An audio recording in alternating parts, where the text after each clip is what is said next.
नमस्कार दोस्तों, स्वागत है आपका एग्जाम बुक चैनल में। दोस्तों इस वीडियो में हम बात करेंगे एक जो सबसे बड़ा जो क्वेश्चन इस समय जो आ रहा है, जो ज़्यादातर जो बच्चे हैं उनको परेशान कर रहा है, वो ये है कि सर प्रैक्टिस सेट में हम क्या करते हैं कि हम ऑलिव बोर्ड का प्रैक्टिस सेट हो गया, बहुत सारे प्रैक्टिस सेट हम देते हैं। जैसे आपका जो रोजगारविद अंकित सर हैं उनका जो टेस्ट होता है, तो उस किसी भी टेस्ट में जो है हमारे नंबर जो है वो इंक्रीज़ नहीं हो पाते। और क्या क्या चीज़ें हमें ध्यान में रखनी चाहिए, और सबसे बड़ी एक चीज़ है कि आप लोगों के पास नॉलेज होने के बाद भी आप एक सिली सी मिस्टेक या कुछ मिस्टेक्स ऐसी करते हैं जहाँ जिसके बाद आप जो है बार बार वहीं पर मात खाते हैं। ठीक है, तो इस वीडियो में मैं आपको वो कवर करूँगा। ज़्यादा लंबी वीडियो नहीं है, पूरी ध्यान से देखिए। वीडियो शुरू करने से पहले बता दूँ, जो लोग बिल्कुल नए हैं या फिर जिनको रिविजन करना है फॉर जीएस के लिए, जिनको जीएस में प्रॉब्लम है, सबसे ज़्यादा प्रॉब्लम जो जीएस में है, कल से एक बैच स्टार्ट हुआ 1 सितंबर से, आप उसको ज्वाइन कर सकते हैं। 2 नंबर दिए गए हैं, इसमें आप जो है इन पे कांटेक्ट कर सकते हैं। ठीक है, ये रिकॉर्डेड क्लासेस रहेंगी और पीडीएफ आपको नोट्स दिए जाएंगे, प्रॉपर नोट्स रहेंगे, टारगेटेड।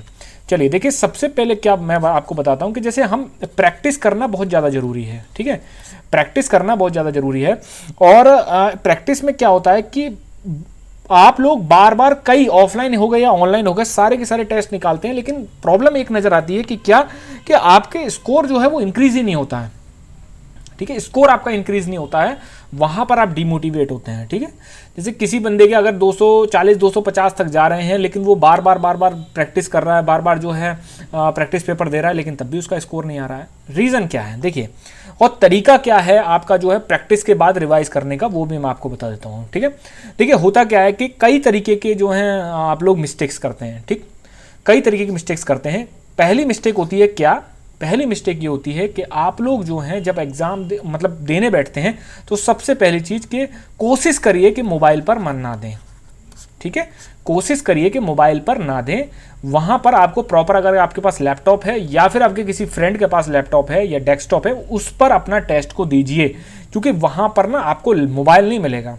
ठीक, जब तक आप अपनी माइंडसेट उस चीज़ का नहीं बनाएंगे, तब तक जो है आपको वहाँ पर आपका स्कोर जो है अच्छा नहीं खड़ा होगा। ठीक है, तो आप लोग कोशिश करिए कि मोबाइल पर अपना टेस्ट ना दें। दूसरा क्या है कि जब भी हम जो है मतलब को क्या करते हैं टेस्ट पेपर देते समय, कि टेस्ट पेपर दिए, मतलब मैथ हमारी अच्छी है तो हमने मैथ को दे दिया, उसके बाद 3 पोर्शन जो है नहीं दिए।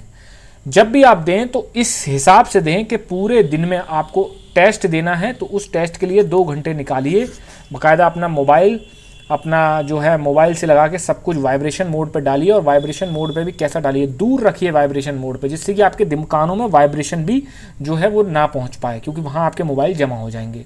ठीक, तो ये सारी चीज़ें ऐसी हैं दोस्तों कि जिनको हैं तो बहुत छोटी छोटी, जिनको कि आपको नज़रअंदाज करते हैं, बट ये आपके स्कोर में बहुत बड़ा बाधक बन जाती हैं। ठीक, तीसरी जो एक सबसे पहला जो पॉइंट आता है वो ये है कि आप लोग क्या करते हैं कि डेली बेसिस पे 2 से 3, मतलब 2 हो गए, 3 हो गए, 4 हो गए, ऐसे प्रैक्टिस देने की कोशिश करते हैं। ठीक, और उसके बाद बहुत ज़्यादा मतलब अपना जो है एक अपने आप को गौरवान्वित महसूस करते हैं कि अरे मैंने 4 टेस्ट दे के आया हूँ आज। बहुत बड़ी मिस्टेक कर रहे हो आप, बहुत बड़ी मिस्टेक कर रहे हो। आपको सिर्फ एक टेस्ट देना है। ठीक, और सबसे जो मेजर पॉइंट मैं इस पर बोलने वाला हूं कि उस टेस्ट को देने के बाद 160 क्वेश्चन आपको अटेम्प्ट करने हैं, कोशिश करने हैं मैक्सिमम अटेम्प्ट करने की। ठीक, उसके बाद जब आप 160 क्वेश्चन को अटेम्प्ट कर लेंगे, अटेम्प्ट करने के बाद आप अपना देखिए आपका स्कोर कितना बन रहा है। ठीक, आपका स्कोर आ गया, स्कोर के बाद आपको क्या करना है, उस पेपर का एक एक क्वेश्चन आपको देखना है।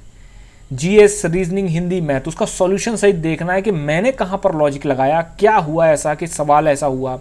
मैथ्स और रीजनिंग के क्वेश्चनों में क्या देखते हैं कि मैथ्स के क्वेश्चन जो होते हैं वो 2 तरीके से गलत होते हैं। पहला गलत होता है आपका कॉन्सेप्ट ही ठीक नहीं है, दूसरा गलत होता है कि आपकी कैलकुलेशन में मिस्टेक हो गई है।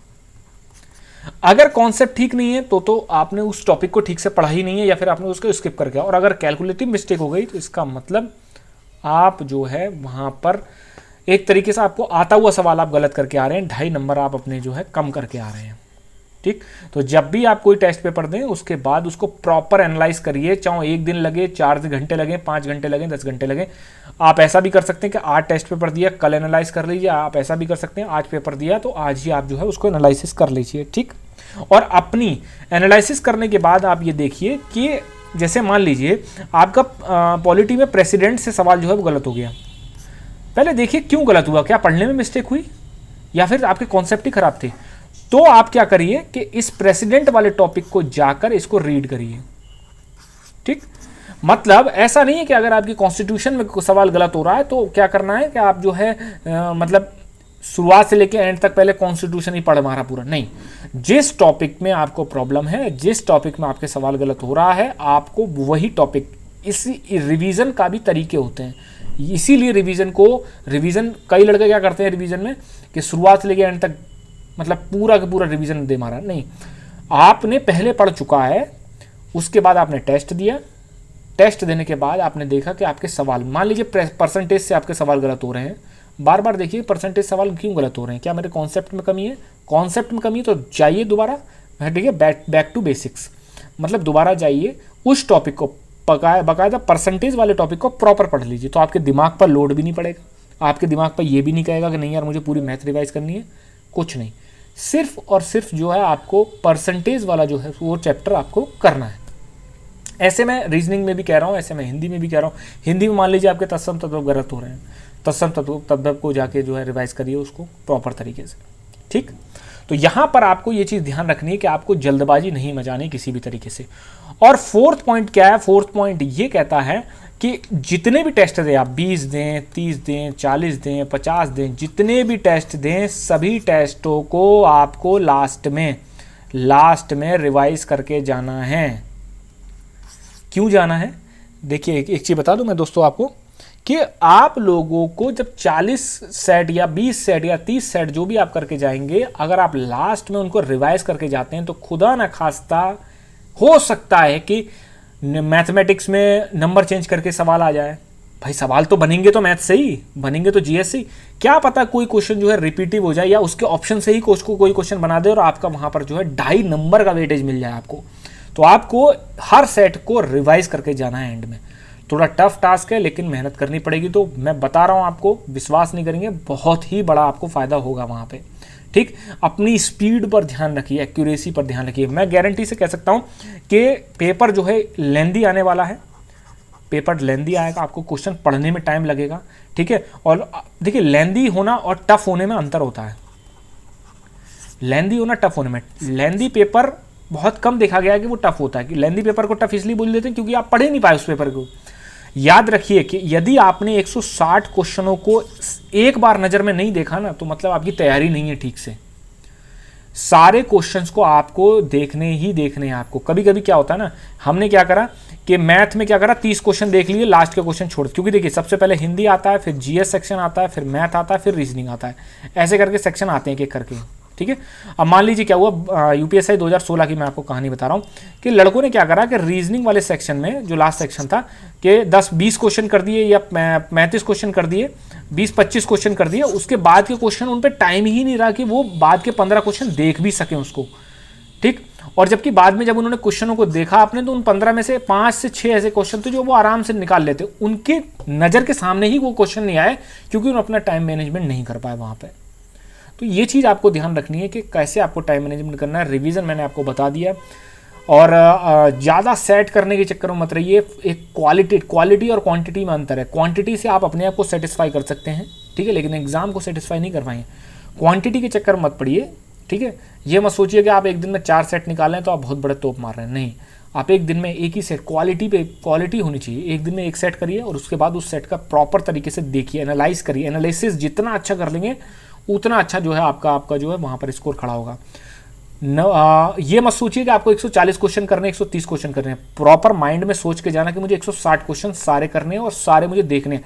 क्वेश्चन आपके सामने आना चाहिए, ये नहीं कि बाद में कह रहे हैं अरे नहीं गुरुजी हम तो 25 ही क्वेश्चन देख पाए, हम तो आगे के क्वेश्चन नहीं देख पाए। तो इसमें आपकी कमी है, आपने क्यों अपना टाइम को जो है मैनेज नहीं कर पाए वहाँ पे। प्रैक्टिस सेट का मतलब यही होता है कि आप टाइम को मैनेज करें, ठीक है, मैनेजमेंट करें। ऑफलाइन टेस्ट और ऑनलाइन टेस्ट में क्या, ऑनलाइन टेस्ट में कौन सा लेना चाहिए? मेरे ख्याल से आपको दोनों के दोनों कर लेने चाहिए। ऑनलाइन टेस्ट से अपनी स्पीड को बढ़ाइए और एक्यूरेसी को मेंटेन करिए, टाइम को मैनेजमेंट करिए। ऑफलाइन टेस्ट के लिए आप क्या करिए, ऑफलाइन टेस्ट से आप सिर्फ प्रैक्टिस मारिए। प्रैक्टिस मतलब ये 2 घंटे का टाइमर लगा के कर सकते हैं, अदरवाइज आप जो है एज अ क्वेश्चन करने के लिए मल्टीपल टाइप के क्वेश्चन आपके दिमाग से होके जाएं, उस लिए भी आप ऑफलाइन जो है लगा सकते हैं, क्योंकि पेपर आपका सीबीटी सी होगा आपका ऑनलाइन, इसलिए ज़्यादा फोकस आपको ये करना है, लेकिन ऑफलाइन को भी आपको स्किप नहीं करना है, ठीक। क्योंकि इसकी ऑफलाइन की ज़्यादा प्रैक्टिस मार लेंगे तो यह है कि ज़्यादा से ज़्यादा क्वेश्चन आपके नज़रों से होके जाएंगे, तो आपको वहाँ प्रॉब्लम नहीं होगी कैलकुलेशन में, किसी भी तरीके की चीज़ में। कोई भी अपनी कमी मत छोड़ो जिसकी वजह से कल को आप ये वो कहोगे सर मेरे 4 क्वेश्चन इस वजह से छूट गए, 4 सिर्फ लोग कहानियाँ सुनेंगे, सांत्वना देंगे, उसके बाद चले जाएंगे। बहुत सारे लोग मजाक भी बनाएंगे, अबे तुझ पे ये क्वेश्चन नहीं हुआ, अरे यार बेकार है यार तेरा पढ़ना, ठीक। तो ये सारी चीज़ें जो हैं आपको प्रॉपर तरीके से ध्यान में रखनी है। पेपर कब होने वाला है, कब नहीं होने वाला है, आप उस पर ज़्यादा ध्यान मत रखिए, ठीक। क्योंकि बहुत सारे लोग ऐसे हैं जिनका चैनल ही डेट बताने पे चल रहा है, तो आप उन चीज़ों पे ध्यान मत रखिए। अपनी तैयारी इस तरीके से करके चलिए कि आप जो है कल भी अगर फाइट करें तो भी निकाल ले जाएं, दिसंबर में फाइट करें तो भी निकाल ले जाएं, अगले साल फाइट करें तो भी आपको मतलब आपको ना बेचैनी नहीं होनी चाहिए कि नहीं यार टाइम कम है, नहीं यार टाइम कम है, ये बेचैनी नहीं होनी चाहिए। तैयारी करने वाले की तैयारी हो चुकी है ना, तैयारी करने वाले के लिए 6 साल मिल जाएंगे तब भी वो तैयारी नहीं कर पाएगा, ठीक। वीडियोस को देख के फालतू में पैनिक होने की कोई ज़रूरत नहीं है। जो लड़का वास्तव में सीरियस है वो चुपचाप घात लगा के बैठा हुआ है, ठीक। चुपचाप बैठा हुआ, सांस अपना ले रहा, बस हरकत भी नहीं कर रहा। जैसे ही आपका एग्ज़ाम आएगा तुरंत वो क्रैक करेगा, अपने आराम से निकल जाएगा, ठीक। मैं बता रहा हूँ जितने भी ये हल्ला करने वाले, जितने भी ये जो है ज़्यादा ओवर एक्सपोज करने वाले जितने भी बच्चे होते हैं, इनका सिलेक्शन जो परसेंटेज होता है वो 10% से भी कम होता है। और जो चुपचाप तैयारी करता है, शांति से होकर तैयारी करता है, उसका सिलेक्शन रेशियो हमेशा ज़्यादा रहता है, क्योंकि वो सिर्फ फोकस रहता है यहाँ पर, ठीक है। किसी प्रकार का कोई भी आपको डाउट हो तो डिस्क्रिप्शन में मैं टेलीग्राम लिंक डाल दे रहा हूँ, उसको जाके ज्वाइन करिए। वहाँ चैट चलती रहती है, चैट रूम भी है, वहाँ पे अपनी क्वेरी को डालेंगे तो आप जो है वहाँ पर आपकी जो क्वेश्चन होगा वो सॉल्व किया जाएगा, प्लस आपको वहाँ पर क्विज़ भी दिया जाएगा। धन्यवाद।